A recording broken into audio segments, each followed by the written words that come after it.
Yes, people, we are live and alive. Welcome to MGTV. Listen, man, I know I've been, let me fix my camera a bit. Listen, yeah, I know I've been slacking with the lives, and 1 minute I say I'm on, next minute I say I'm on tomorrow, but I'm here, man. I wanted to try something different, man. I wanted to do some late night talks. I wanted to talk about the current affairs. I'm only going to be on for probably about half an hour, 45 minutes as well. You feel me? I just want to have a little chat. Whoever comes on, comes on. If you don't, I'm just going to chat to the chat. I'm just going to chat regardless. You feel me? But yeah, man, let me try late night talks by myself. Whoever wants to join the panel, if they're available, they'll join anyway. But there's a lot of things happening, man. There's a lot of things happening so far at Man United, especially today. We've been hearing about David De Gea leaving, or his contract is ending today. But at the same time, like I said to people in my last video, that doesn't guarantee that he goes. Do you know what I'm saying? They don't guarantee that he goes. Because he can, obviously the contract ending today means that other clubs can inquire. I know Saudi Arabia are interested in him, but it doesn't mean he's going to go. He could still stay at Man United. He could still be a Man United player, people. I'm telling you. So listen, next week United can say, okay, you know what? Boom, David De Gea, here's what we propose to you. He can still accept a Man United contract, but at the same time, the fact that they haven't extended it kind of shows that maybe, we're moving on. But me personally, people, I think we're moving on, man. I think we're moving on. Honestly, I think we're moving on, because look at it like this: if we really wanted De Gea to stay, we would have extended his contract, And remember, 2 months ago, there was the offer of a contract on the table. You feel me? The offer of the contract on the table. And then after that, we're hearing that the contract's been taken back. So, yeah, man, that literally is just showing it all. That De Gea's not staying, man. I don't think he's staying. So, obviously, if you want to talk about the tweet now, he literally put the yawn emoji. That's because he's fed up. He is fed up, people. He's fed up of all the speculation and are you staying? Are you leaving? What's happening? All of that stuff. He's fed up, man.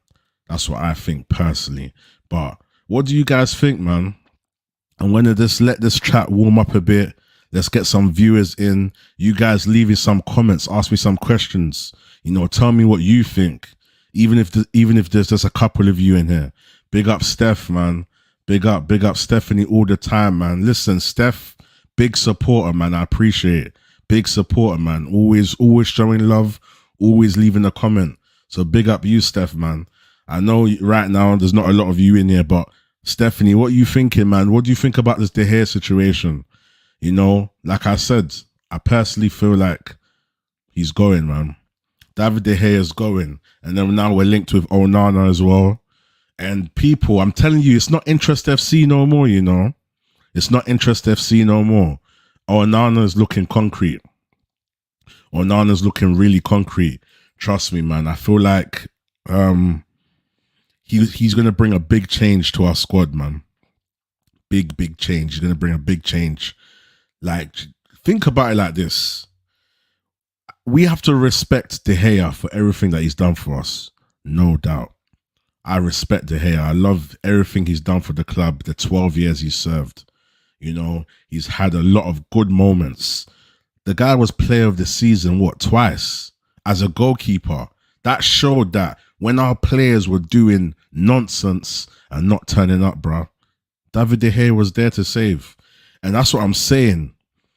Just because I say that David De Gea shouldn't be disrespected, it don't change the fact that he's made some bad mistakes. It don't change the fact that I think he has to move on. It's just the way. It's just the way it's done. It's the way he needs to move on. It's the way that people are disrespecting him and talking about him like he's washed. Do you know? They're talking about him like he's washed. And don't get it twisted. I understand the serious mistakes he's made. I fully understand it. But at the end of the day, like, you can't just disrespect him. I love Bruno. I'm always sticking up for Bruno. Look at the times that Bruno has been smelly. Look at them times when Bruno Fernandes has had a stinky game. And we still back him. Because at the end of the day, we know that his heart's in the team.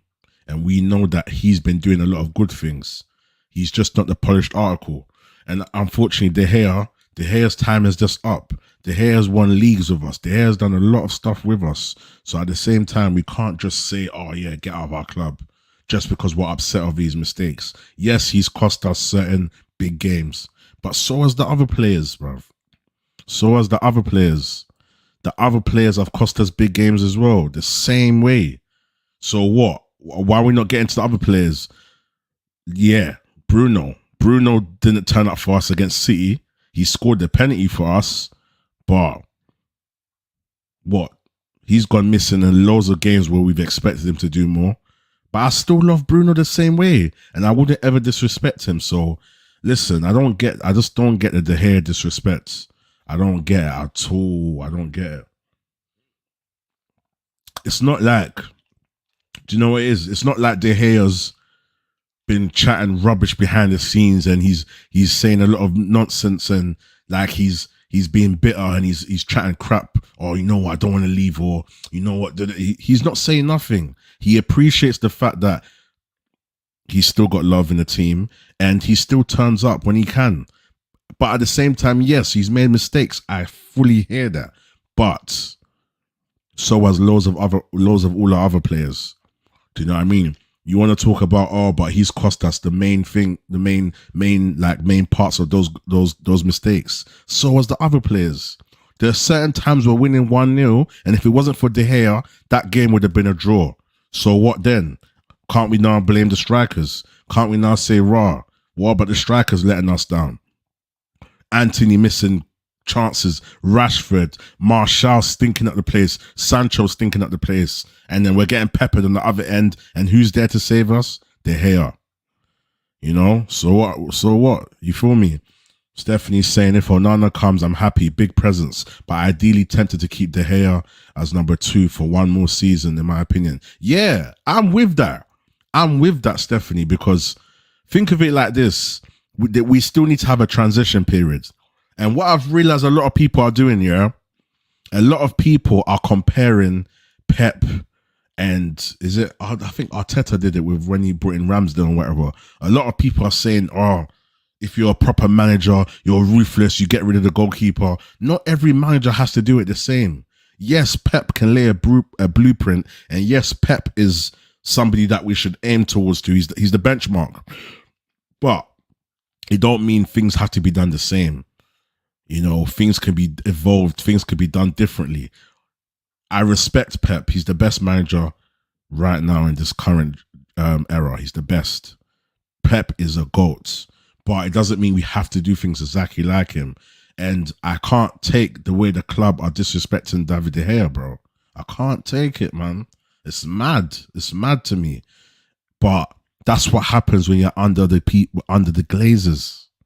That's what happens. So I'm with Stephanie with this one. I feel like if we could still keep him there and he can actually be a background guy and we can get his wages down. Listen, but Stephanie, the only thing is, if we keep De Gea as a number 2, and currently he's on over 300 grand a week, 350 apparently, 400. There's so many rumors. Apparently his new contract was going to be 200 grand. But now we can't have a backup keeper on 200 grand a week. We can't. Not even 150, not even 120. That's too much, especially if we're trying to cut the wage bill. So he's probably going to have to go to like 75k, you know, and just play when he needs to play. So it just depends on the structure. But if I heard they want to give him a good send off. So if they can give him a good send off, I'm with it. Still. Bruno and Rashid need to show more consistency as well. Just because outfield players no difference. That's what I'm saying to you. Do you know how many times, if it wasn't for De Gea, would have dropped points? Do you know how many times a 1-0 would have been a 1-1? Do you know how many times a draw could have been a loss? Do you know how many times that we've been winning and he saved us from, let alone drawing, he saved us from losing, doing mad saves? And all it takes is for the man them up front to score goals. If we're winning 5-0, the only pressure De Gea has is to keep a clean sheet just to add to his personal goals. Other than that, there's no pressure on him. But if we're winning 1-0, what do? It's all on De Gea. What, like, come on, like whoever's in the chat. If Manchester United are winning 1-0, and we're taking a beating from the opposition. Let's say we're playing a Liverpool or a Man City, yeah, and they're giving it. They're actually peppering our end of the goal. Our defense is on the ropes. They keep breaking our last line of defense, and who saves De Gea? Same way this conversation as well. People are saying that it's not only De Gea that got the clean sheet. Yes, to an extent, but if Shaw's beaten, Varane's beaten, Maguire or Martinez or Lindelof's beaten, Wan-Bissaka's beaten, and it's the last line, and it's between 1-1 with the striker and the defender. I'm 1-1 with the striker and the goalkeeper, and De Gea saves it, and that game he gets a clean sheet. Is the clean sheet not on him as well? The clean sheet is on him too. So I just don't get it. I don't get how he can just minimalize the fact that he's got clean sheets by saying it's the defenders too. Yes, they play a part, but let's not forget all the times he was doing mad saves, keeping us in the game.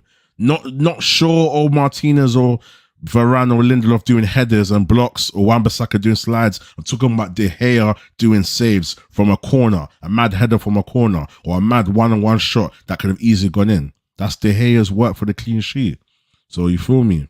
So our outfield players definitely need to step up. Because if we're winning and we're scoring more games, there's less pressure on keepers like De Gea. Do you feel me? So that's what I think, man. If the EGG loves club, 75k, fair, yeah. If he really loves the club and that's what he wants to do, I agree. You know, because there's no way, if Ten Hag's trying to bring all these changes to the club, trying to make sure that the wage bill's down, trying to make sure that players are working hard, trying to make sure we have the right players in, and we're building a better ethos at the club, you know, better mentality. Like, before Ten Hag came, we were literally Players FC. The players were bigger than the club before Ten Hag came. Facts. The players were bigger than the club before Ten Hag came. Ten Hag had to deal with all the situations with Rashford, all the situations with the situation with Rashford and he was late, sorry. There's the situations with Ronaldo, you know, situations that Garnacho was dealing with pre-season, situations with Sancho. Ten Hag has been dealing with a lot. So that alone shows the mentality we're trying to bring to this club.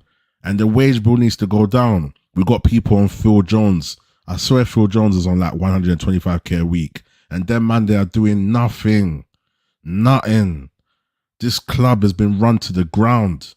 Ten Hag had to pick out flipping a penny pot on who we needed to get on loan. Penny pots. Weghorst. We couldn't even get Felix. We had to get Weghorst. And listen, don't get it twisted. I love Weghorst. I love his passion. I love his heart and his mentality. But as a football player, Weghorst, you are crap, bro. You are crap. I'm sorry. Same way as Solskjaer. As a football player, you are brilliant. But as a manager, coach, you are crap. So I can respect your attributes, your good attributes, and your negative ones I'm going to knock down. I can't respect it. So we need a better mentality at this club. We need people that are going to come to this club and work their socks off. We need people that are going to come to this club and actually play 100%. Like I keep telling you guys, remember, I've said this from early, you know. So when anyone that wants to clip anything, I've said this from early. Manchester United need to fill our missing pieces. We've got a chessboard and we're missing pieces. We don't even have a striker. We don't even have a striker. We don't have a competent goalkeeper that ticks all the boxes. We don't even have all the right midfielders. What we're relying on one DM. We've got one DM in our squad. We've got one DM in our squad, people. One DM. Then we got Garnacho on the left wing. We got Rashford on the left wing. And Rashford is not a typical winger. Rashford just is better off the left. Rashford is really a left-sided striker, realistically. So if we was playing with two up front, Rashford would be perfect. But then again, we'll have to switch up the midfield. But think about it like this. We don't even have the right amount of players to fill our squad, you know. Eriksen's not in the right position when he plays. Think about it. Eriksen is not even in the right position when he plays. Sometimes we have to put Luke Shaw as a centre-back. And I take it back. Let me even respond to what Stephanie's saying. She's saying, well said, thank you, man, I appreciate you. Last line of defence, David De Gea so many times saved us. Alisson at Liverpool, great shot stopper, but prone to howlers. As well masked by his ability to play out from the back, being very good. There you go. And that's what I'm saying. That's why I'm all for Onana. I'm all for it. Because at the end of the day, he's going to bring a level of confidence. I'm going to go back to the fact that we got missing players after, innit? But let me address this. You know, Onana is going to change our way we play, you know. I'm kind of excited for it. I just hope we get it over the line. Because you know Man United, people. You know Man United, how we are. We just interest FC. We're looking at. We've sent our scouts. That's all we do. But I believe Onana's interest is real. I can't lie to you. I believe it's real. I believe it's real. Trust me. And if David De Gea was going to leave, he would have left. I mean, he was going to stay. He would have stayed a long time ago. Trust me, he would have stayed because I've just got that feeling, man. I've got that feeling we're going to get Onana. Inter Milan have already set their kind of price, 40 mil, 50 million euros. That's 40 million pounds, you know. We've already spent 55 amount. If we've got like 120 spend, we've got a bit left.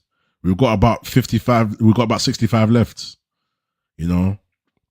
Also, 120, take away 50, 70, take away, 65 left. We've got 65 left.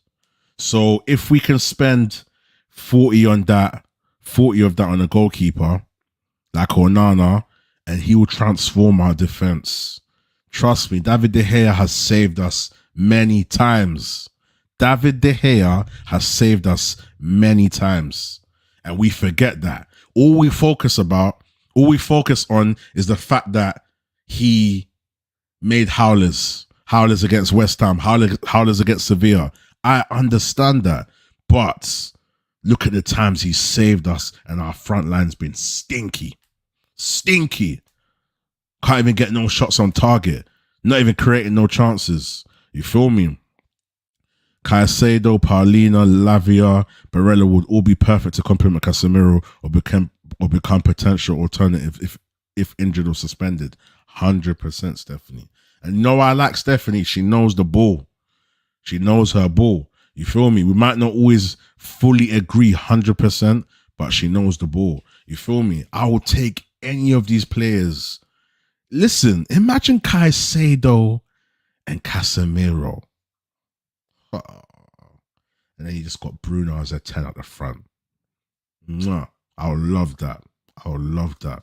I'll take that any day. You feel me? But who else are we going to go for? If we've got 120 million budget before we sell players, we've spent about half of that already. The other 40 mil can go to Onana. We're going to have about, 25 mil left. Maybe we can use that as a down payment to go towards Højlund, because I heard that we're definitely looking at Højlund. And then maybe he gets the rest every year or whatever. Then that's us. Until the owners go, That's what I think. I think people, until the owners go, we've got like about 120 million, and then we need to sell players. If we can get rid of what McTominay, if we can get 30, 40 mil for McTominay, yeah, 40 mil for Maguire, that's a quick 70 mil there. Quick 70 mil, 60, 70 mil, depending on how who we sell and what we sell. If we get 40 for Maguire and we sell McTominay for 30, that's 70. If we can get 40 for McTominay, that's 80 mil. That's another player we can bring in. You could probably start aiming for Harry Kane, maybe, But I think if we get Onana and if we've got Mount already and we get Onana, I think we definitely need a midfield and a striker. If we can get 4 players in this window and guarantee that we're going to get new owners, I'll take it. If someone said to me, you know what, Rhino, you're only going to get Mount and Onana, but you're going to get guaranteed new owners in September, I will take it. And I know a lot of fans won't be able to take that because you guys are going to be comparing to what other rival teams are doing. And also on top of that, you're going to be thinking, nah, man, our transfer window was dead. But the guarantee of new owners, Qatari owners, would you do it? Tell me. I want to see in the comment. If right now someone said you're only going to get Mount and Onana for this transfer window, couple players are going to leave as well. So we will lose couple players, but we're going to be guaranteed Qatari ownership. What would you do? Would you take it? I'm taking that. I'm snatching that. Because at the end of the day, we're trying to win the battle. We're trying to win the war. I can't remember the saying, we might have lost the battle, but we're going to win the war. We'll lose the transfer battle. We'll lose the transfer window. We might even come outside top 4. But January, if we can get new owners for September, and then January we can make some signings, we might be able to climb back up. So to be honest, even if right now the Glazers say that, all right, cool, you know what, we've decided who the owners are. Boom, here you go, Qatar. Here you go, Sheikh Hassim. You're the new owner of Manchester United. It's still going to take like 6 weeks to get everything finalized, paperwork and all of that stuff. But I'll take that still. I'll take it, man. I'll take it. That's what I'm saying, man. Have to end the 18-year nightmare. I'm telling you, nightmare. This has been a nightmare. Listen, if you know Manchester United, yeah, you know how bad this club's been running to the ground. You know it. You know it. It's been disgusting. Listen, I don't know the last games any of you guys went to, but when we're sitting in the state, the other day when I went to not the other day, but the couple weeks ago when I went to the Chelsea game, yeah, I was in a nice seat, I was in leather seats and everything. It was still tight. You get me? People are still like squashing around. Chairs are still broken. Roof are still stupid. I think is it the other side of the Stretford end? The roof's still leaking. Come on, man. Like our stadium's old. Let alone the facilities, let alone the training ground, let alone the women's team, let alone the scouting system, let alone the fact to overplay for players.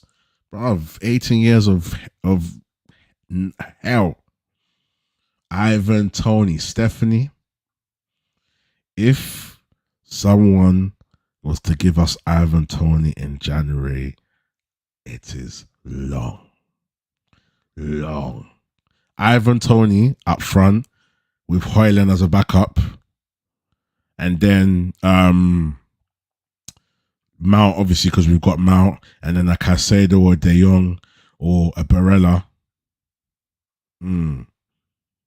And then a centre back. I wish we got Kim and Jay, man. And then Onana. I'll take that. Man. I'll take that. Trust me, no investment, man. Tony has you. Listen, if Tony comes to, I can't lie. I love Tony as a player. He's got that vibe in it. I can imagine him in a Man United kit. What number do you think he would be? He's looking like he might have to take Martial's number still. He might have to take the number 9 still. Martial, like Tony, 9. In the new United kit with the black. Yeah, man. Hey, listen. Tony, if we used to get Tony, it's long. It's long still. But yeah, moving on anyway. What else did I want to talk about? Yeah, I'm gonna try and do these late night lives. If you got any other like things that you can recommend to me, listen, just leave me a comment and we'll talk about it. I want to talk about Sir Jim. Sir Jim's a fake you know. Yeah, number 9, innit? Trust me, number 9. Listen, Sir Jim's a fake you know. Sir Jim is a fake you. Fake. I was watching Goldbridge earlier. These man, Sir Jim, wanted to buy half of Barcelona. Are you mad? Sir Jim wanted to buy half of Barcelona. I'm just looking for some cable. Sir Jim wanted to buy half of Barcelona. Check it out. So this guy, yeah, has gone from half of Barcelona, Chelsea, and now United. What a fraud. What a fraud. He's the 7th Glazer. That's the new one. You know what? I'm changing just for you, yeah, Steph. I'm changing the title. Hold on, let me plug this in. Just for you, I'm changing the title. Give me 1 sec. Sir Jim is the 7th Glazer. On God. Hold on a sec. Sir Jim is the 7th Glazer. On God. Hold on. Yeah, back. Sir Jim is the 7th Glazer. On God. Hold on, let me fix this quickly. Listen, how can these man want to go from Chelsea to Barcelona to Man United? How? Hold on a second. I want to adjust this display thing because I've just connected another display. Give me a second. Just connected another display, and I want it to be duplicated. Extend. There we go. Yeah, perfect. Yeah. Sir Jim is the... Listen, I'm going to change the title now. Sir Jim is the 7th Glazer. Rano, is he still the owner of Nice? Heard he was thinking of selling. Yeah, I think that's what I heard as well. I heard he's thinking of selling it still. Because do you know how much turmoil Sir Jim is at Nice? He's in big trouble over there. I'm telling you. Sir Jim is in big trouble. Trust me. And that's why I feel like... hold on, yeah. So that's why I feel like he can't win this race. There's no way Sir Jim should be able to win this race. The man wanted Barcelona, bruv. He wanted Barcelona. I'm telling you, he's a fraud. Sir Jim is a fraud. Fraud. He's a fraud. I'm changing my title now, still. Because Stephanie got it spot on. He's the 7th Glazer. Sir Jim is the 7th Glazer. And that's what I'm saying. Sir Jim doesn't have no money. He don't know what he's doing. He's not trying to invest in the club. I'm telling you. He's washed. He's washed. Lots of similarities to Michael Knight. Yep. You're not lying. You are not lying. Sir Jim, I'm telling you, what I don't understand, yeah. There's two things that trouble me with this whole ownership situation, yeah. Firstly, if Sir Jim if the Glazers really wanted to sell to Sir Jim, they would have sold it by now. 1,000,000%. They would have sold it by now, 1,000,000%. They get to keep a stake. He's going to invest in the club, and then they're going to get money through investment, and on top of that, they're still going to have ownership of the club. I'm telling you, they don't want to sell to him. They're just trying to bump up the Qataris. All they're doing is bumping up the Qataris to make sure that we get the maximum bid from them, and then that's it. Still, I'm telling you. But yeah, going back to what I was saying about the missing pieces of our squad. Manchester United, we're missing too many pieces. We're missing too many pieces. We don't even have a competent midfield. We don't have all our pieces in the midfield. We've got one CDM who, without Casemiro, we didn't have a CDM for years. The last CDM was like Matic. Come on, that's embarrassing, man. It's embarrassing. Oh, there you go. I opened it in the other window back. So. But that's what I'm saying. We didn't have another CDM all that time. All that time. So what then? So, like, at the end of the day, we took how many years just to get a CDM? Yeah, that's number one. Our goalkeeper. How many years have we realized that David De Gea can't play out from the back? So for years we've had a goalkeeper that's not up to date. We just got a CDM last season. We don't even have a striker. We don't even have a striker. That's 3 pieces of the jigsaw that we're missing. That's what I'm saying. United, we need to fill in our jigsaws before we move on and start saying, okay, we need this, we need that, or we need a style of play. How can Ten Hag have a style of play where we don't even have all the pieces of the puzzle? That's number one. And on top of that, yeah, the players that fill the puzzle need to do the job adequately.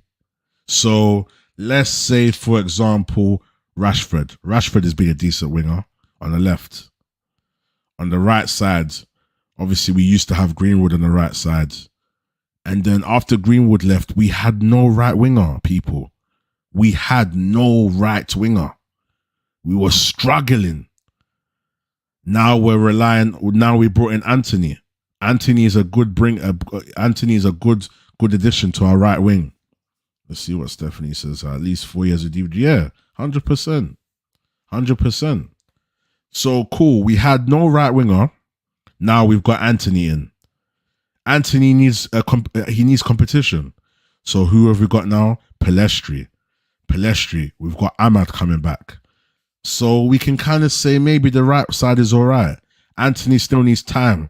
People don't realize that as much as Anthony's frustrating, he takes stupid shots and whatever, there's a lot to his game that he's improved on, especially towards the back end of the season. I'm talking about his work rate in terms of his passion to wanting to win. I'm talking about when he tracks back and he defends.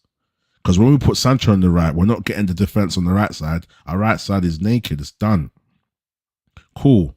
So we haven't had a competent goalkeeper. We don't have a striker. We've just about got a CDM. Bruno's our number 10. Who's our left 8? That's adequate. What you want to talk about? Fred and McTominay. They're not, and they don't fill the position enough. So for me, there's 2 things, people. Filling all our positions right. So getting a goalkeeper that's adequate, getting a striker, getting left and right wingers, getting getting 8s, getting at least 2 6s, getting maybe 2 10s. Cool. We have Fred and McTominay. We've been suffering from Fred and McTominay for so long that I feel like I'll be happy with Sabitzer, even if with his injuries. I'll be happy with Sabitzer. I'll be happy, but his injury and, I don't know, maybe Ten Hag wasn't really digging it. You feel me? Thiago. Ooh. I'll take Thiago. Listen, at Manchester United, we've suffered. We've suffered. I'll take Thiago. Still. I'll take him. I'll take Thiago still. Because we need... Listen, people, we don't have an adequate midfield. We don't have an adequate midfield at all. We're suffering. We're suffering. So like I was saying anyway, people, we need to fill in all the missing pieces. We need to get a striker. We need 2 strikers. Martial needs to cut. He needs to go. We need 2 adequate strikers. If we was to get Tony, and then behind him we have what's his name? His name's come up my head all of a sudden. Højlund. I'll take that. I'll take that. So cool. Let's say we've filled our 2 striker positions. We've got Tony. We've got Højlund. Nice. Or even let's say Kane and Højlund. Whatever. Cool. Striker position, done. You know, those 2 strikers can rotate. Højlund can learn as he goes along. Are you okay with people joining the live? Not because I need it, but because you're the only one on. I don't mind, you know. I've never done a live by myself, so that's why I'm doing it. I need to do more by myself. I don't care if there's 1 people, 2 people, 5, 10. I want to do it by myself. I want to build that, you know, vibe where people can chat to me. Do you know what I'm saying? And then obviously here and there I want to bring more people. But once in a while, I'm going to go live by myself, man. I'm going to go live by myself. I know, you know, it might not be the same as when we're going live with all the other panels and stuff, but once in a while I'm going to try a thing still. I'm going to try a thing. If you want to join Magpies, I'm here still. There's no United fans wanting to go live. Nah, because do you know what it is? A lot of people, Flawless is live right now doing the Q&A, so a lot of people are on Flawless's channel. Stephanie's probably bouncing back between Flawless's channel and this channel. And Said was live earlier. Do you know what I mean? We're still building, people. We're still building. But back to what I was saying, yeah. Okay, Stephanie said something here. Engine room needs more power, like Ince, Robson, Combo, Keenan, and it's... Yeah, Stephanie, those are bull, you know. Stephanie, how long have you been watching Man United for? Yeah, trust me. Hey, Ince, Robson, you are pulling out the history books. That's what I'm saying to you. So even going back to my, thank you, Steffi. Now I can even segue nicely back into my point. If we have Tony and Højlund, striker, done. Number 10, Bruno, Mount, and Eriksen. 3 10s. Within those 3 10s, Mount can be an 8 as well. Cool. So we've got 2 10s, Bruno and Eriksen. At least we know that's less pressure on Eriksen. Eriksen's been playing as a deep line playmaker. He can do it, but that's not his role, people. The Eriksen needs to play out front. Stephanie says too long. Nah. We need to chat still. I like your knowledge, man. I like your knowledge.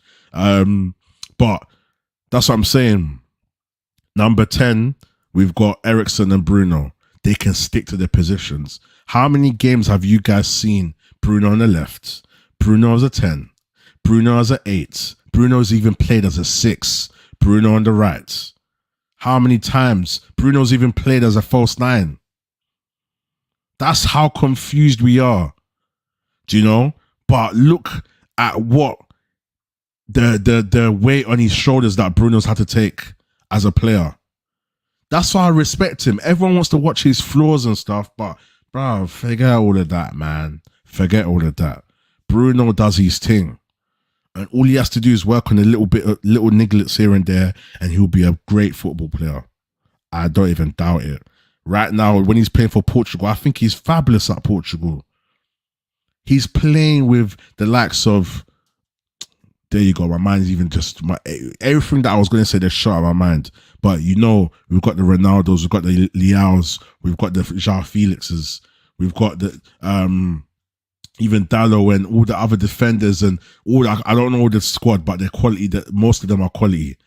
Bruno shines in that squad because he's in a system that he can thrive. So Eriksen, the same thing. Everyone wants to complain that Eriksen's run out of legs, Eriksen's dead. He's playing as an 8. Eriksen is a 10. Eriksen's a creator. Eriksen likes to set up chances. Yes, from time to time when he comes deep and he breaks the lines like what we did against Arsenal, it's brilliant. I love that. But we can't rely on him to play out of his position in all games, especially when we're playing against people like City or Liverpool. We can't have Eriksen so deep. He needs to be up at the front. So if it's a thing where we can rotate Bruno and Eriksen as 10s, fair enough. And then Mount can be an advanced 8. And then next to Mount, we can have, I even like Bruno as an 8 sometimes. So if Bruno has to play at 8 with Mount, and then we've got Eriksen as a 10, and we're playing a diamond, and we've got Casemiro, I'll take it. But that's what I'm saying. We need to have the right players in the right positions. Do you get what I'm saying? We need to have the right players in the right positions. So if we've got the right 10s, we've got the right sufficient amount of strikers, winger, left, now we've got Garnacho, we've got Rashford. That's nice on the left side. Some might say we need another more modern winger because Rashford is more like a striker. But for now, that's fine. One gets injured, we put Garnacho on. We can easily play Garnacho and put Rashford in the middle. And then if we're playing someone like Tony, you know what I mean? We'll have options. Right side, we've got Anthony, we've got Pellistri, we've got Ahmad. Ahmad can also play as a 10, I believe, as well. But he's a right winger. So imagine we've got 2 strikers, Tony and Højlund. Then on the left, we've got Garnacho and Rashford. Then on the right, we've got Anthony and we've got Pellistri. And then we've even got Ahmad to fill 2 positions as well. Then as a 6, we've got Caicedo and we've got Casemiro. And then as 8s, we've got Mount. And then we've got another sick number 8. Like a Barella or something. Do you get what I'm saying? And then now we go back to the back line of defense. Lindelof. Varane. Martinez. And then Kim Min-jae. Let's say hypothetically. That's 4 centre-backs to rotate. And then Luke Shaw can even step in there. Malacia can be left back. Then on the right side, we've got Dallo. We've got Wan-Bissaka. Nice. And then once we have a set foundation, then we can say, all right, cool. We can start upgrading. Let's get a better version of Wan-Bissaka. Let's get a better version of Luke Shaw. 2 centre-backs, 4 centre-backs is bad. I don't think so. I don't think so. Me personally, I don't know what you guys think. Magpie says he prefers 2 centre-backs and 2 full-backs. I prefer 4 centre-backs. And maybe if those 2 centre-backs can rotate, like for example, even if we had, let's say, why do you think that, look at Pep's squad. Look at Liverpool at a time when they could rotate centre-backs. You need to rotate centre-backs. Maybe 2 because think about it like this: 2 pairs in the centre back and then 2 fullbacks each on each side. You've got 1, 2, 3, 4 fullbacks and 4 centre backs. Why not? You know, if I had to have a choice between either 2 fullbacks and 2 centre backs, I'd rather have 4 centre backs and 4 fullbacks. Do you get me? That's what I'd rather have still. I'd rather have that still personally. Look at City, all players comfortable with the ball. Exactly. And that's another point I'm going to go to. Once we've got all the missing pieces filled in, then after that, we need to have everyone playing at 100%. I don't want to see no Martial performances. I don't want to see no Sancho performances, bro. I don't want to see Bruno performances in the big games sometimes when he disappears. I don't want to see Maguire performances or De Gea kind of performances. I don't want to see that. Or certain times when Anthony's having a stinker. Once we fill in all the positions at United, that's then now when we make sure that everyone that has filled those positions are quality and they're actually playing 100%. Because look at Man City, yeah? If Man City were to play their normal 11 and some of them are playing even 90%, they're not going to be the same Man City. You've seen it in the last few games. The final against us, City weren't their best. Their players weren't 100%. De Bruyne and stuff weren't 100%. Haaland went fully 100. Haaland had one chance and that's it. The final against Inter Milan, City went 100%. Second half, they grew into the game, but they weren't 100%, people. I'm telling you. So these are the things that show you that when City are playing at a low percent, look how good they are. City playing at 80% will probably beat all the teams in the Premier League at 80%.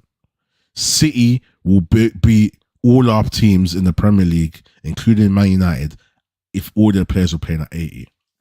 That's how good they are when they're at 100. When we played City in the final, everyone said that Man United, everyone needs to have an excellent game. De Gea, everyone needs to have a 10 out of 10 game. City can win a final playing 8 out of 10, 7 out of 10. And that's what we need. We need, number one, to fill in all our positions. And number two, everyone in those positions to be hardworking. Simple. Magpies, for example, Ashley Cole would have got bodied as a centre-back. And John Terry wouldn't have the stamina. But that's different times, Magpies.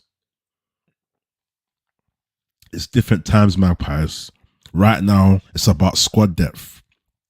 There's no way that we can play across Champions League, FA Cup, Carabao Cup, yeah, and Premier League with just two centre-backs.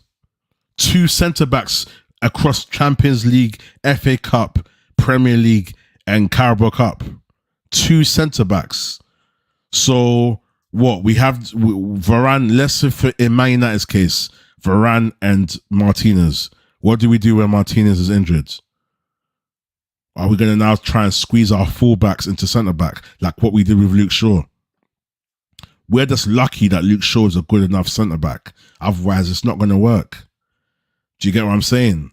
We need Martinez to be able to come off and a like-for-like person come on. Imagine we're playing Varane and Martinez and then straight away we can take off Martinez and put on a Kim-Min-Jae. Oh, Kim-Min-Jae's injured. We can put on Lindelof. That's why you need four centre-backs. And then I say you need 4 fullbacks as well. Because if Luke Shaw's injured, then you got people like Malacia to come on. If Wan-Bissaka's injured, you got Dalot to play on. And then also it's the profile. Fullback could be defensive like Wan-Bissaka. If we're playing teams like Arsenal, we need to have a defensive structure. So we're going to play teams like Man City and Arsenal as well. We're going to have to play defensive to certain degrees. So we're going to put a Wan-Bissaka on. Wan-Bissaka is not as good as going forward with the ball, but he's excellent. He's one of the best one-on-one defenders in the world. If anything, probably the best one-on-one defender in the world. You get me? So there's going to be times where we need to rotate the wing backs and play different types. So yeah, that's what I'm saying, Magpies. Pep has that 8 or second rule, lose ball, win it back in that time. There you go. That Gegenpress rule, you know. When an opposition team has the ball, yeah, when they lose the ball, they're the most vulnerable. So, you know, let's say it's United versus Chelsea. Let's say Mudrik's got the ball, yeah? And let's say Wan-Bissaka takes the ball off Mudrik, yeah? Their aim is as soon as Wan-Bissaka gets the ball, the aim is to, within 5 seconds, get the ball back off Wan-Bissaka. Because when a player like Wan-Bissaka or a team gets the ball back, do you know that they're the most vulnerable? Because they feel comfortable, like, we've got the ball back. Okay, you know what? Let me have time to think and let's regenerate again. Because when a player gets the ball back, he needs to think quick to maintain possession. So what he needs to do is start thinking, all right, cool. What do I need to do? Okay, cool. Let's calm down the play a bit and let me start passing back out so we can retain the ball. Yeah. So the aim is to get the ball back quickly, because that's when the team's most vulnerable. So Stephanie's right about that. 2006 and 2023 pretty similar. Maybe I see where you're coming from. Still, I feel like I've asked this guy too much up on live. Thank God I'm not this. Nah, do you know what it is? It's for what I said, Magpies. I'm comfy on my own. Do you feel me? I'm comfy on my own and let's let it run. You feel me? Because obviously I'm coming off in the next 10, 15 minutes anyway, but I'm comfy. I want to get used to doing stuff on my own. Like, do you know what I'm saying? Obviously, tomorrow we can go live again, no doubt. You're not needy, man. You're my guy, Magpies. You're my guy, man. That's how Leacher got injured. Sorry, I'm now catching up, and I've only got a couple of you in here, and I'm catching up. But yeah, that's what I'm saying. 2 centre backs, it's not good enough. But yeah, like I said, yeah. So you see what I'm saying, Magpies? Goretzka will be good. Yep, I'll take Goretzka. Do you know who I'll take as well? Kimmich. I'll take Kimmich. I'll take Kimmich at Man United still. You get me? But yeah, like I was saying, people, we need to fill in the right parts of our squad first before we can even start considering anything else. What else did I want to talk about? I've spoke about Sir Jim. Players leaving as well. Obviously, there's loads of players that I would want to leave at Man United. I'll go through it quickly. To be honest, yeah, big up Steph. I'm good. Yeah, man. Come on. It's only the beginning. I've only been streaming for like a month, you know. Like, I don't think people know it. I've only been streaming for a month, you know. So I'm grateful for all the little moves that I've, you know, managed to make. I'm grateful for people like Saeed. Big up Saeed all the time. Flawless. I love them guys. Real people in the YouTube community. You feel me? So make sure you subscribe to Sarcasm TV. Make sure you subscribe to Saeed TV. You guys are all probably subscribed already. You know what I mean? But big up Saeed all the time. Big up Flawless. Big up everyone, man. Big up Musa. Big up Ty. Big up Neji. Big up Kaz. You know, big up the man. Big up Corey. I've been on a show with Corey before as well from Big Six Bants. Big up the Big Six Bants crew. Big up Big Six as well. You know, Turkish, Matisse, Grizz, Tobes. I always forget the Man City guy's name, but it always comes and goes in my head. But yeah, big up all of them, man. Yeah, I've only been doing this for like a month. So yeah, we're slowly getting the interactions in, man. So Kimmich is too far. Kimmich won't go. Yeah, he wouldn't go, but I, like, you know, if Admiral Shatter, I'll take him. Yeah, Flawless and Saeed, quality, you know? And that's someone like me. That's how I am. I just go for it and I do my thing. Obviously, a lot of people don't know. If you don't know, like, apart from YouTube, I'm a music manager. So I manage artists, producers. I've got a camera team. I've got A&Rs and everything. I do with the music game. So I like to look for the future stars of the game. And I'm gonna be doing some music talks as well. But because I got back into football, that's why I do a lot more football stuff. But I want to be talking about music. I want to be talking about other talks of stuff that's happening in the world. And I want to have some interesting conversations. But yeah, because I'm back on football and I love Manchester United. That's why we're here, man. You feel me? But yeah, man, I've only been doing this for a month, so I appreciate this, the love and support. You know what I'm saying? I appreciate the fact that people, like, when I've gone on small shows, people have said, Rhino, you know what, come back again. You know, Rhino, I like your opinion. You know, so big up them, man, all the time, man. And listen, big ups. Reece James could go Manchester United. I doubt it. I doubt it. He loves Chelsea. I doubt it. Now, thank you, Stephanie, man. I appreciate you. Appreciate you. Listen, Stephanie's one of my number ones, you know. That's my number one already, you know. You know, Stephanie, Magpies, G20, FNR, even Man City Hardcore Hamza, big up Hamza, all the man them that I've been supporting, you guys are my number ones. So when we start growing and then you start seeing 10 people, 15 people, 20 people, 100 people, you know, you guys are going to know that you guys were the number one. So I appreciate you. But yeah, as I was saying, players that I would want to leave, listen, Marshall, bye-bye. Thank you for your services. See ya.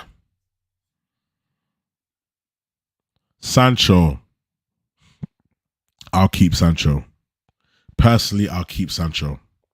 I'll keep him still because I think I understand if you want to get rid of Sancho. I understand if it's a thing where you feel like he's not pulling his socks up and he hasn't done his thing. But let me tell you one fact that a lot of people ain't thought about. And you probably hear it from me first. Because I haven't heard no one else say this. And it's so obvious. It is so obvious. People want to talk about Sancho, yeah? And they want to say, all right, cool. He's had 2 seasons. No, he hasn't. Sancho hasn't had 2 seasons. I'm talking facts. Tell me where I'm wrong. Sancho has not had 2 seasons. Let me tell you why. First season.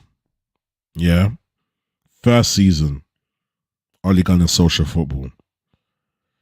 Anyone with common sense knows that doesn't count. Ole Gunnar social ball does not count. He's not a good coach. He was telling the players, yes, players, how are you guys? You good today? Yes. Go and have a great time. No tactics, no structure, nothing. Just counter-attack football. Anyone could do that. I can go to Man United and do that. One thing about Solskjaer that I give to him though is that he kept the mentality connected. Because before Solskjaer, there was a lot of toxicity in the grounds. You know what I'm saying? So Solskjaer brought the mentality back. Solskjaer brought the mentality back. Do you get what I'm saying? He brought everyone, he made everyone happy, but there was no tactics on the field. Whereas Ten Hag is doing both of that. So number one, Solskjaer's season don't count. Number 2, Eric Ten Hag. Sancho's had preseason. Sancho had the games, and I think the Chelsea game away, when he was away to Chelsea, was his last game. Sancho was then out for 3 months. 3 months. And you want to tell me that Sancho's had 2 seasons? 3 months. Sancho has not had a consistent season. So why are we writing him off already? He needs another chance. Martial, bye-bye. I agree. McTominay, bye-bye. I agree. Maguire, bye-bye. I agree. I rate Sancho, not played nearly as much as he should. He hasn't played. And that's why he deserves a full season, a consistent season. How many times have we said that, oh, that player hasn't had that? Even I see it with even people talking about Mason Mount. Mason Mount has not played a full 90 minutes. I don't rate Mason Mount, by the way, you know. Don't come after me, you know. I don't rate Mason Mount, but I still feel like there's something he can bring to the team. Like I keep saying, we need to fill in our missing pieces of the puzzle. We don't have all our positions filled at Man United. So why are we complaining about Mount? Especially if we need to get the UK quota. Let's just get over it and get it done. But Sancho hasn't been playing. Players need to play. 3 months of non-football is a lot of non-football you're missing, you know. That's training as a squad and that's actually keeping your fitness. All that individual training he's doing is not good enough. Yo, what up, SSB? What up? What's good, man? You know, Sancho also has speed. That away goal against Chelsea. Yes. Yes. He can run when he has to, but he needs to have the confidence. That's what I'm saying. You feel me? I think Sancho went to the wrong team. I'm not a United fan, but I could be wrong. No, I agree with you. He came to United at a bad time, especially under Ole Gunnar Solskjaer. But if he came under Erik ten Hag, it would have been a different story because he would have come to a system.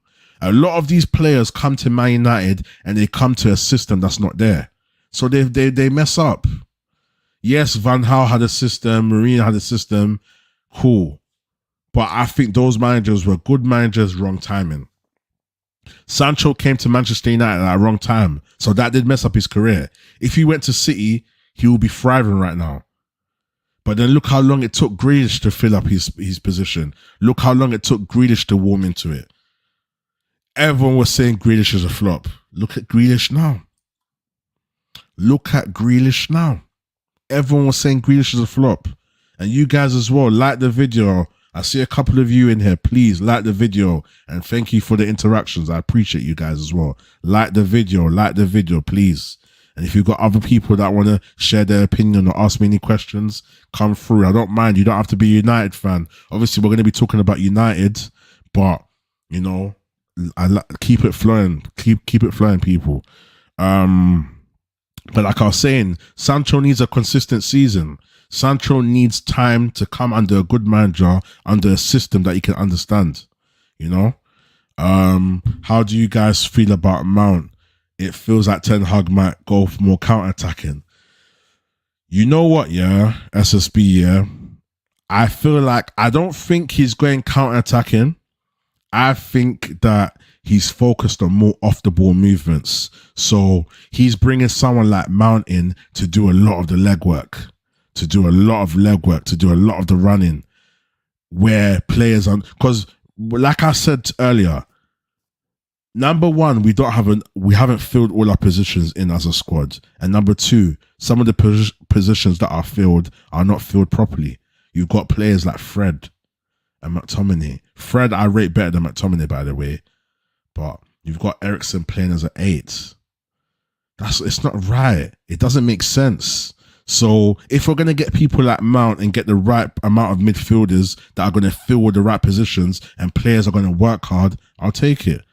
I'm not really digging the Mount thing, but I don't think he's going counter-attacking. I think he wants to go like, because obviously Mount doesn't retain the ball.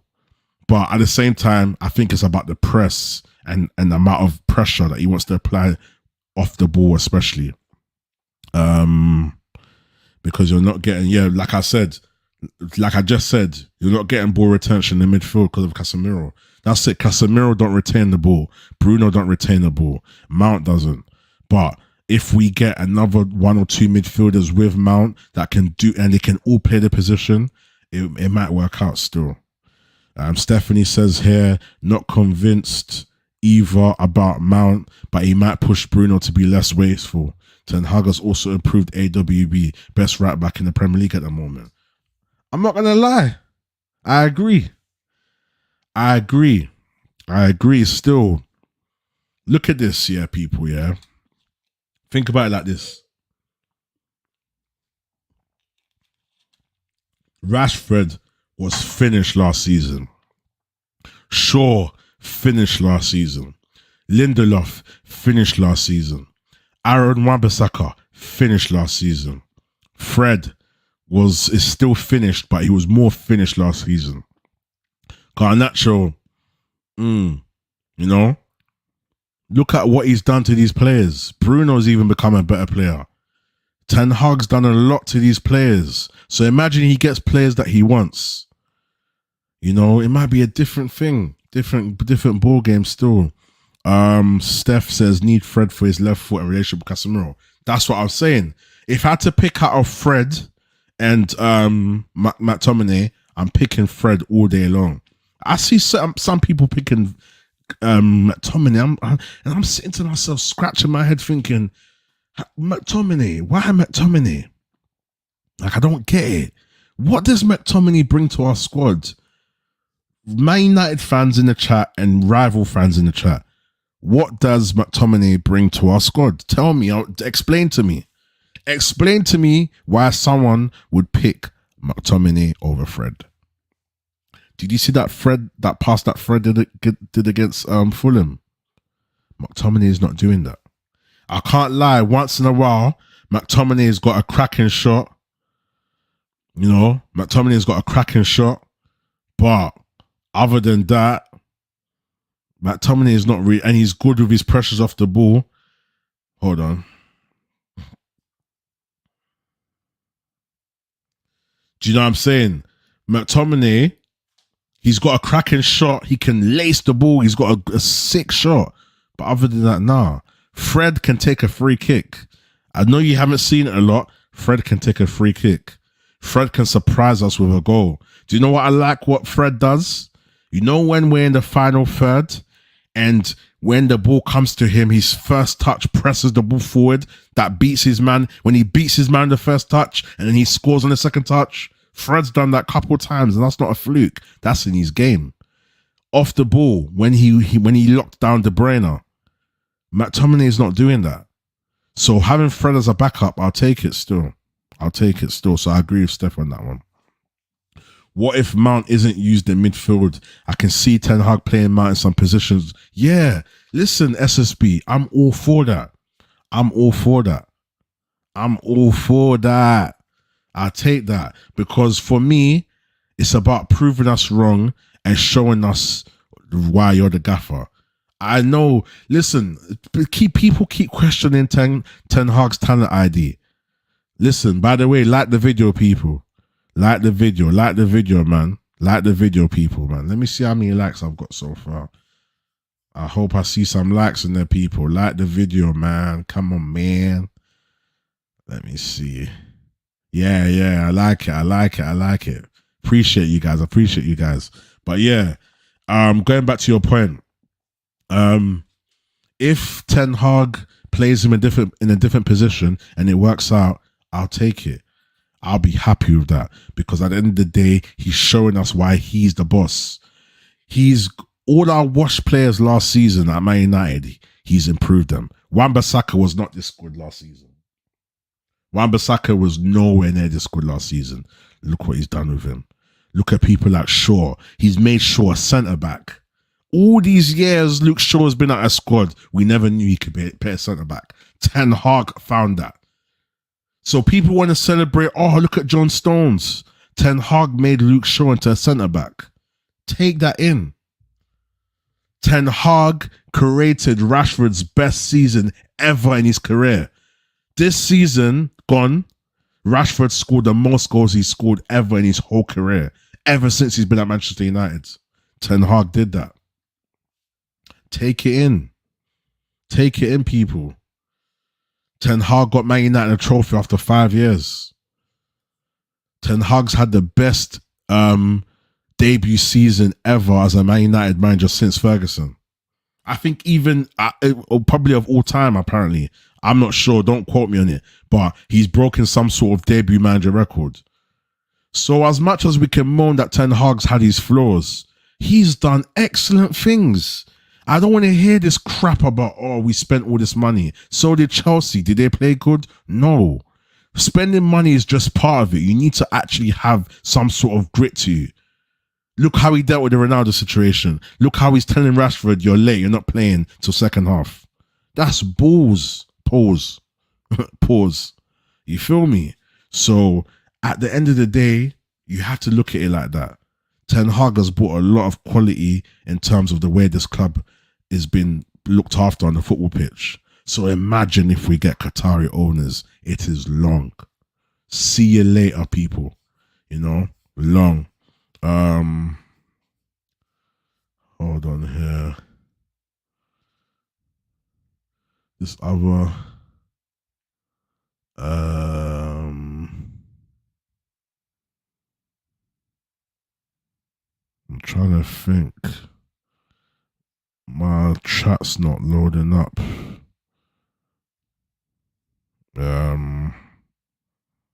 But yeah, Stephanie says here, does not use his physique. He goes missing in game. McTominay, yeah, 100%.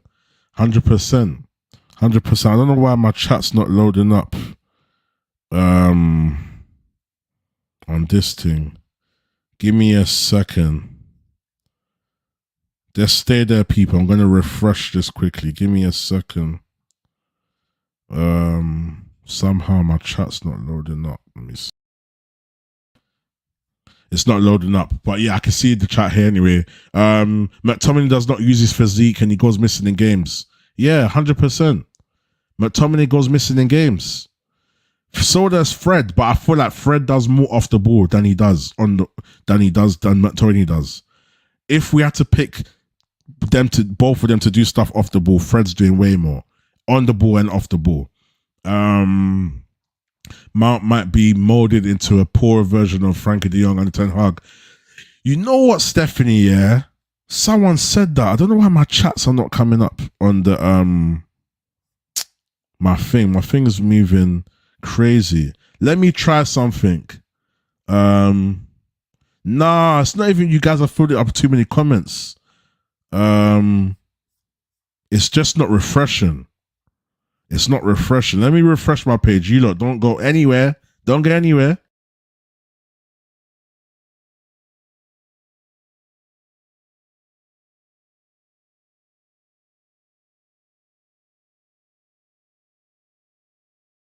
Yeah, it's back now. It's back now. There you go. I rescued it. I rescued it. I rescued it. I rescued it. I rescued it.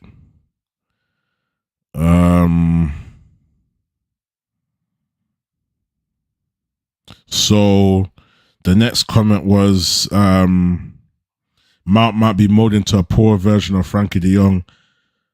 So yeah. Funny enough, someone said this to me, you know. Someone said this to me. Because one of my guys, I don't know if you guys have seen my live show that I did with my boy Jake. It was me, Jake, FNR who supports Firms who supports Arsenal, and my boy Jamie that supports Liverpool. He said this. He said he feels like Mount is going to be someone that's going to come and collect the ball for us. That's what he said. He said it. And in my head, I was thinking, Mount's not really good at keeping the ball, though. He's not really good at keeping the ball. But he said this. He said this still. So, Stephanie, you might be onto something. Like somebody that can collect the ball and then distribute, maybe, and pass quick. Because Mount can pass and move. So, we'll see. Discipline and respect. Players want to play for him. Yep. That's what I'm saying to you. Players want to play for the coach. Players want to play for the coach. You know, that's what Ten Hag's brought to the squad. And now, Stephanie, I don't know, my StreamYard was just glitching. So I could see the comments on my other screen on the YouTube, but on the actual StreamYard itself, the comments weren't loading. But listen, I love the comments. Keep filling it up. I'm going in about 5 minutes, people. So I appreciate you guys, man. Like the video, man.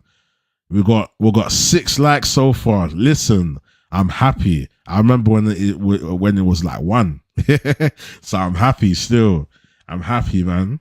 And let me know when you guys want me to go live again. Do you guys want me to go live like this every day? Do you guys want me to talk about certain topics, or do you guys want to do like a Q&A thing, a bit like what Flawless does? Let me know what you guys think, man, and I'll do it still. I can get people to come on every day as well.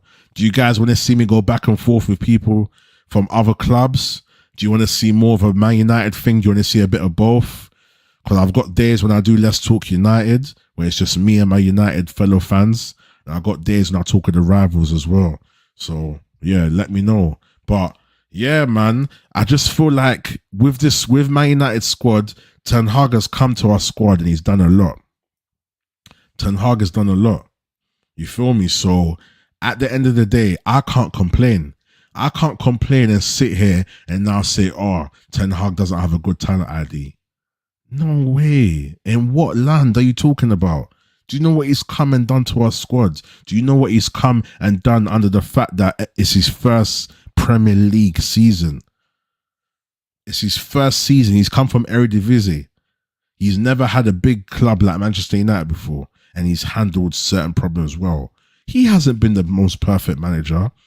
He has made mistakes. Don't get it twisted. You know? He's made mistakes. But at the end of the day, look at all the good stuff he's done. and what he's achieved in his first season. So, yeah, man. But yeah, man. Listen, I'm gonna wrap it up in a couple minutes, man. Is there any more comments? Okay, Stephanie's put some more there. But yeah, see, now it's not coming up again. It's doing the same thing again. No worries, I'll share with others. Yeah, Stephanie, please, man. Share with others. Do that for me. I appreciate that, man. Mixture, but always united emphasis. That fluence is good. Stick at this. You are very good. Oh, thanks, Stephanie, man. I appreciate it, man. I appreciate it. Let me reload it again so that I can put your comment up. 1 second. Let me reload it again.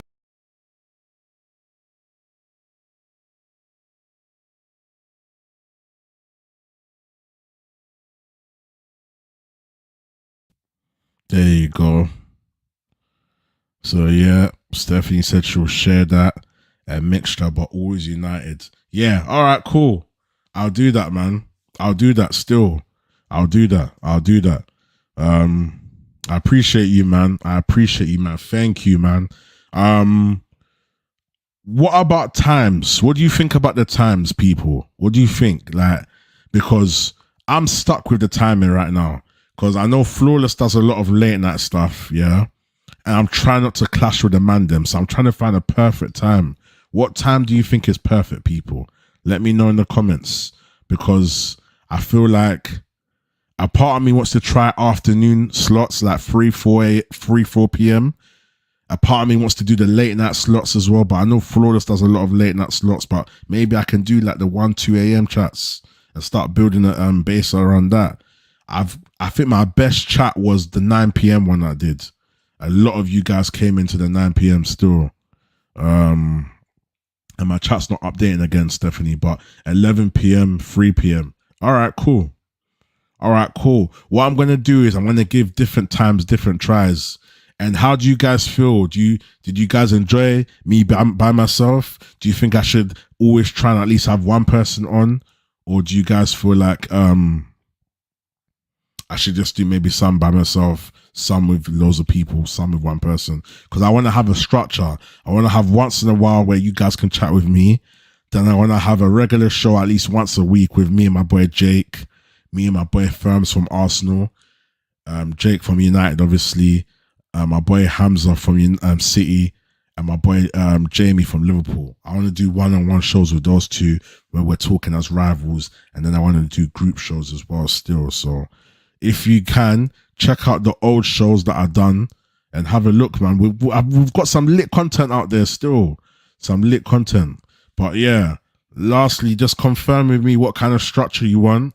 Obviously, I know you guys said the mixture, but how did you like this show today by myself? Stephanie, big up yourself. Whoever's in the chat as well, big up. Thank you for the likes as well. We just finished that part of the conversation and then we wrap up still.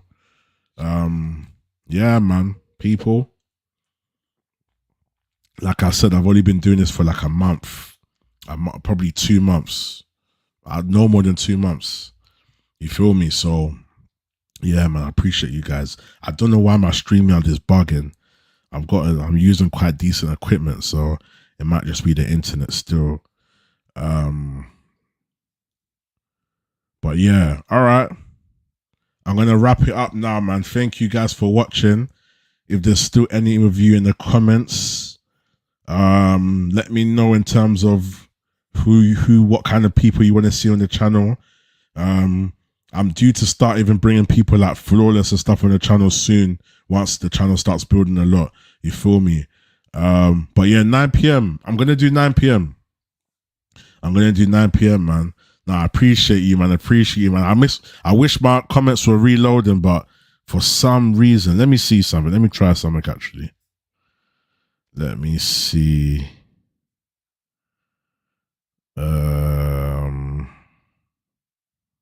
It might be something to do with this. Yeah, my comments are not loading on this page, but I can see it, man. But yeah, appreciate it. Let me reload it one more time for the last few viewers that are in here. Give me 1 second again. Let me reload it. Reload it.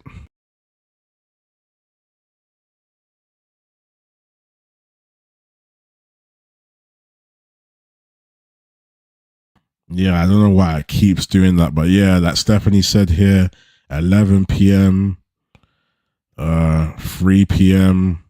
Yep. So what I'm gonna do, I'm gonna try 11 p.m. and I'm gonna try 9 p.m. as well and 3 p.m. and see. Yeah, yeah. Thank you, man. Trust me, man. Come on, reloading. So MGTV. This is, it's good that you asked me this before I go because I want to get your opinion on this. Yeah. So if you don't know already, like I said, I'm a music manager. Yeah. So I manage artists and producers. I'm in the music game. Yeah. Cool. Before this channel became MGTV, it used to be called Maximum Recordings. So Maximum Recordings is my company. That's the record label. So if I'm managing you, you're going to be under Maximum Recordings, right? So Maximum Recordings, we shoot music videos, we manage artists, we develop artists, we work with producers, we connect people together, we do all sorts. Yeah, it's called Maximum Recordings. So what it is, yeah, what happened is I wanted to rebrand the channel. So I changed it to Maximum Global. So maximum is just my thing. I think I'm always going to keep the word maximum because I feel like I always want to reach maximum. And then global is like, I want to be global. So before it was Maximum Recordings, but I felt like that was more kind of stuck. That was more kind of like, you're more restricted to recordings. Okay, recording could be films, it could be music, but that's it. Whereas if I call it Maximum Global, it's like we reach the maximum and we're global. Do you get what I mean? But I'm kind of stuck between making the name a bit more understandable, you know? So that's why I called it MGTV. I feel like MGTV has more of a ring to it. MGTV. What's good? It's your boy Ryan and welcome to MGTV. Do you know what I'm saying? Or I can say, what's good? It's your boy Ryan and welcome back to Maximum Global. But some people will be like, bro, what does Maximum Global mean? But then if you know, you know. You get what I'm saying? So MGTV for me gives it a bit of a ring. And then I feel like yeah, Maximum Global, there you go, that's the explanation. I wanted to kind of make it more Manchester United orientated. I was going to try and call it, you know, Manchester something or whatever. Like, I wanted the MGTV to have different abbreviations, but for now, I think MGTV just hits. What do you guys think? Do you like the idea of Rhino MGTV? Let me know, man. Let me know, man. But listen, thank you for the comments, man. Thank you for the comments. Thank you for the comments. I appreciate it. I don't know why my comments keep low. Let me even type a comment here and see. See what's good.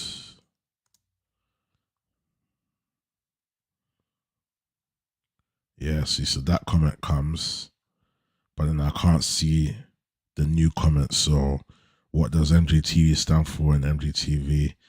Like MGTV. Hey, yeah, say no more, man. Say no more. But yeah, that's MGTV, Maximum Global, man. We reach our maximum and we're going global, you know? And that's one of my mottos for my artists. I feel like any artist that comes around me and my producers, we always make them reach their maximum potential. And that's what Maximum Recordings is about. Maximum. We make you reach your maximum. We get you to the max and beyond. You feel me? So Maximum Global. Yeah, man. MGTV. But yeah, man. Sick, man. Thank you guys for tuning in. I had a good amount of people here as well. Big up Stephanie in the chat as always. That's my dog. Big up SSB as well in the chat. Big you up, big you up. Big up Magpies as well. Who else came in? Yeah, that's it in terms of comments. Yeah, so big up Steph, big up Magpies, big up SSB as well. I appreciate you guys, man. And I saw there was one more person that came in. Did I miss someone out? Yeah, that's it, man. What day you on the Mandem with Saeed? Wednesdays. Wednesdays 5 p.m. I don't know if you saw the last show. I was on the last show 2 days ago. That show was live. Still was me, Neji, me, Ty and Saeed and AG. Still, that show was live. That show was live still. But yeah, I don't know why for some reason. You know what? Yeah, let me try something quickly. Let me try something real quick. Give me a second. Oh, you missed it. Yeah, man. Go and check it out, man. Go and check it out. It was lit, man. It was live, man. You know the Mandem Talks always live. You know the Mandem Talks always live, man. Like, we was talking about... What was we talking about? We was talking about the whole Mount situation, to be honest. Yeah, I was talking about the whole Mount situation. Let me join in on my other browser and see something. So give me a second. Let me try something. Because normally, sometimes I do it on my Chrome browser. So let me try something. Because in the future, I don't want to have these problems. I haven't normally ever had this problem going live. So I don't know if it's because of where I am. I'm currently not at home. Let me see something. Okay.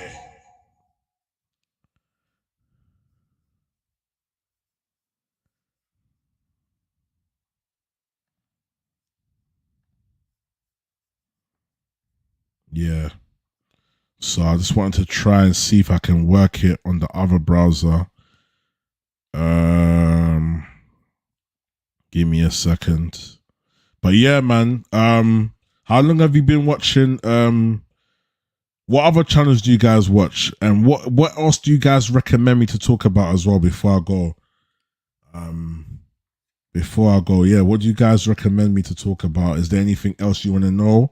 Do you want to see more of the other types of podcasts as well? Let me know.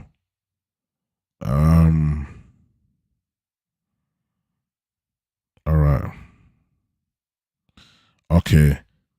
I'm going to open up in the other browser. Give me 2 seconds. Bear with me 2 seconds. Let me open up on this other one. 1 sec.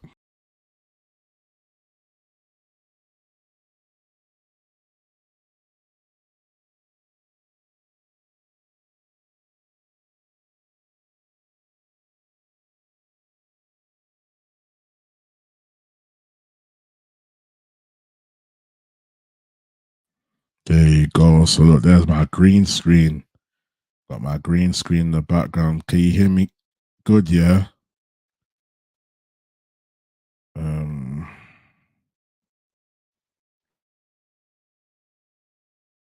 Let's get the glory background back. Well, let's use this one.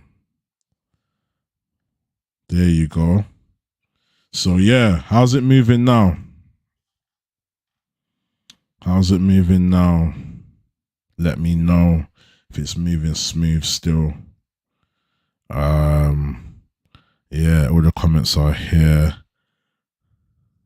Yeah, see, I think it's just StreamYard, man. Because even that new comment you just put yes and okay, it's not coming up. So yeah, no worries anyway. It's probably an issue that I have to sort out later on. But listen, thank you, Stephanie, everyone else that locked in. I appreciate you, man. The MGTV, yeah. Man, I appreciate you, man. Thank you, man. Listen, I'm going to head out now. I'm going to be back tomorrow, yeah. I'm going to drop a video. I recorded a video as well that I was meant to drop today, but because I went live, I decided to just leave it to tomorrow, and I'm going to probably upload it tomorrow. But listen, thank you for locking in. I appreciate you all. Stephanie, big up yourself. Everyone that's still in the chat, big up yourself, yeah? It's all love, man. It's your boy Rhino. And listen, I think, yeah, I'll be back tomorrow, man. Peace, man. I'm out. Over and out. Listen, like and subscribe, man. Hey, my background's moving mad. Let me try and fix that quickly. Teething problems. Teething. Oh, here we go. There you go. I forgot to turn on the green screen setting. There you go. So, yeah, now I'm looking smooth. Let me see if Stephanie's comments back. Yeah, it's not there.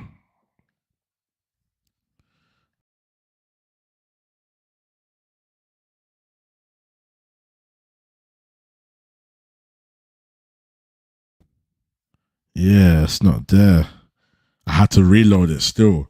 But yeah, all right, man. Thank you, man. Over and out, man. Thank you. Like the video. As always, tell a friend to tell a friend, yeah? Make sure you like it. Like the video, yeah? Tell a friend to tell a friend. It's your boy Rhino, and I'm out. Peace. Hey, I swear firms and rents pattern this.